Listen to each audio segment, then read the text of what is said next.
Welcome to little sister blogs. టమాటా పచ్చడిని రోలు లేకపోయినా మిక్సీలో వేసి ఎలా ప్రిపేర్ చేసుకోవాలో చూపించబోతున్నాను. ముందుగా స్టవ్ పై ప్యాన్ పెట్టుకొని ప్యాన్ హీట్ ఎక్కిన తర్వాత 2 స్పూన్లు ధనియాలు,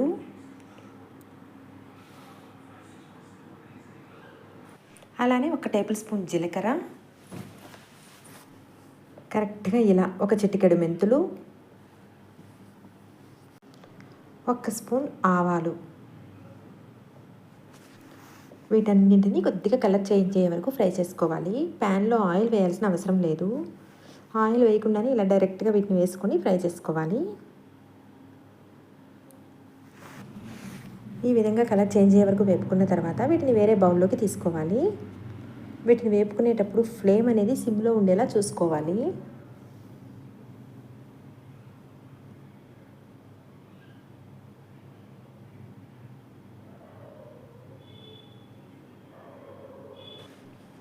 ఇదే ప్యాన్లో ఆవాలు, ధనియాలు, జీలకర్ర ఇవన్నీ తీసేశాక అదే ప్యాన్లో 2 స్పూన్లు ఆయిల్ వేసుకోవాలి. ఆయిల్ హీట్ ఎక్కిన తర్వాత ఒక 20 ఎండుమిర్చిని వేసుకోవాలి. ఈ ఎండుమిర్చిని పూర్తిగా కలర్ చేంజ్ అయ్యే వరకు వేపుకోవాలి.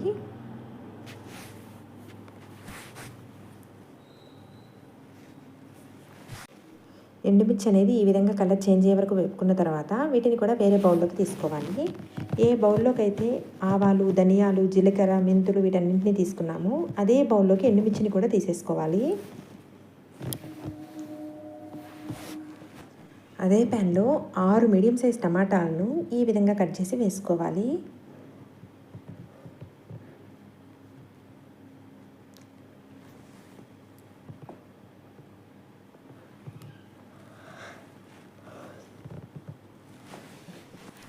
ఇప్పుడు ఈ టమాటాలను చిన్న ఉసిరికాయ సైజ్ అంత చింతపండును వేసుకోవాలి. చింతపండును శుభ్రంగా క్లీన్ చేసుకొని ఈ విధంగా విడివిడిగా చేసి టమాటాల్లో వేసుకోవాలి. ఇప్పుడు దీనిలోనే రుచికి సరిపడా ఉప్పు, 1/2 స్పూన్ పసుపు వేసుకొని టమాటాలన్నింటినీ ఒక్కసారి ఈ విధంగా మిక్స్ అయ్యేలా కలుపుకొని టమాటా అనేది సాఫ్ట్గా అయ్యే వరకు మగ్గనివ్వాలి. ఇప్పుడు దానిపై మూత పెట్టి మగ్గనివ్వాలి. మధ్య మధ్యలో మూత తీస్తూ కలిపెడుతూ టమాటా అనేది సాఫ్ట్గా అయ్యే వరకు మగ్గించుకోవాలి. ఇంకా కొద్దిగా సాఫ్ట్గా అయ్యే వరకు మగ్గించుకుంటే సరిపోతుంది. నేనైతే మధ్య మధ్యలో కలుపుతూ చివరిసారిగా టమాటాపై మూత తీసి చూపిస్తున్నాను. ఇంతే, ఈ విధంగా సాఫ్ట్గా అయ్యే వరకు టమాటాను మగ్గించుకుంటే సరిపోతుంది. ఇప్పుడు స్టవ్ ఆఫ్ చేసేసి వీటిని పూర్తిగా చల్లారనివ్వాలి. ముందుగా వేపి పక్కన పెట్టుకున్న ఆవాలు, ధనియాలు, మెంతులు, జీలకర్ర, ఎండుమిరపకాయలు వీటన్నింటినీ మిక్సీకి వేసి మెత్తని పొడిలా చేసుకోవాలి. ఈ విధంగా మెత్తగా పొడి అయ్యే వరకు మిక్సీ పట్టుకోవాలి.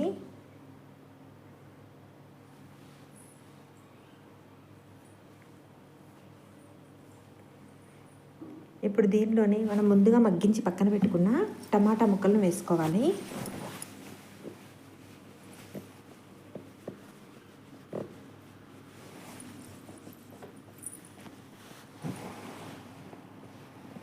ఇప్పుడు దీనిని మాత్రం మెత్తగా అయ్యేలా మిక్సీ పట్టకుండా కొంచెం సేపు మిక్సీ తిప్పి ఆఫ్ చేసేసుకుంటే సరిపోతుంది. ఇప్పుడు ఈ విధంగా మిక్సీ పట్టుకున్న టమాటా పచ్చడిని పక్కన పెట్టుకోవాలి. మరీ మెత్తగా కాకుండా కొద్దిగా ఈ విధంగా బరకగా ఉండేలా మిక్సీ పట్టి పక్కన పెట్టుకుంటే సరిపోతుంది. ఇప్పుడు స్టవ్ పై ప్యాన్ పెట్టుకొని ప్యాన్ హీట్ ఎక్కిన తర్వాత 5 స్పూన్లు ఆయిల్ వేసుకోవాలి.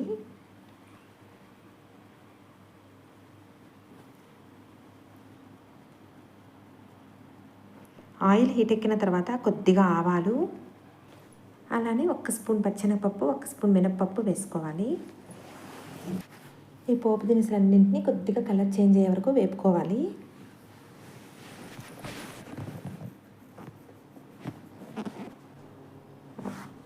వీటన్నింటినీ వేపుకుంటూ ఆవాలు చిటిపటలాడిన తర్వాత ఒక 2 ఎండుమిర్చిని ఈ విధంగా చుంచుకొని వేసుకోవాలి.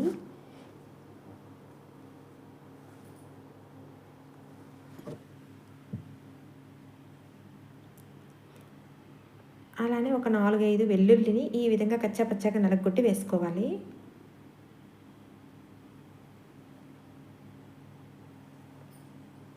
అలానే కొద్దిగా కరివేపాకు వేసుకోవాలి. ఇప్పుడు వీటన్నింటినీ కొద్దిగా కలర్ చేంజ్ అయ్యే వరకు వేపుకోవాలి.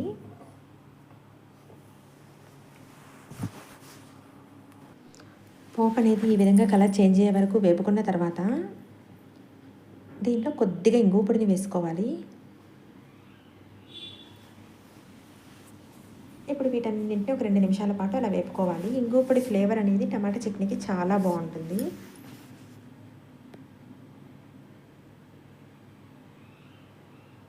ఇప్పుడు మనం ముందుగా రెడీ చేసి పక్కన పెట్టుకున్న టమాటా చట్నీని వేసుకోవాలి.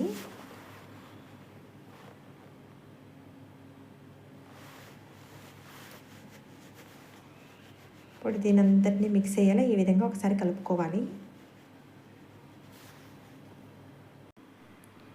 ఇప్పుడు ఈ టమాటా పచ్చడిని ఒక 2 నిమిషాలు ఇలా వేపుకొని చుట్టూ ఆయిల్ రిలీజ్ అయ్యే వరకు ఉంచుకొని స్టవ్ ఆఫ్ చేసుకుంటే సరిపోతుంది. అంతే అండి, టమాటా చట్నీ అయితే ప్రిపేర్ అయిపోయింది.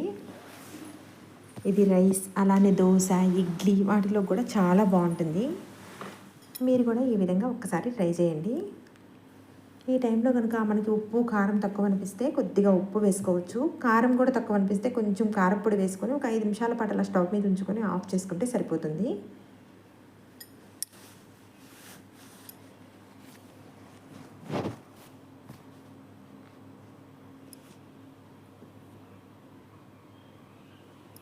అంతే అండి, టమాటా చట్నీ అయితే రెడీ అయిపోయింది. ఇప్పుడు దీన్ని వేరే దాంట్లోకి సర్వ్ చేసుకుందాం.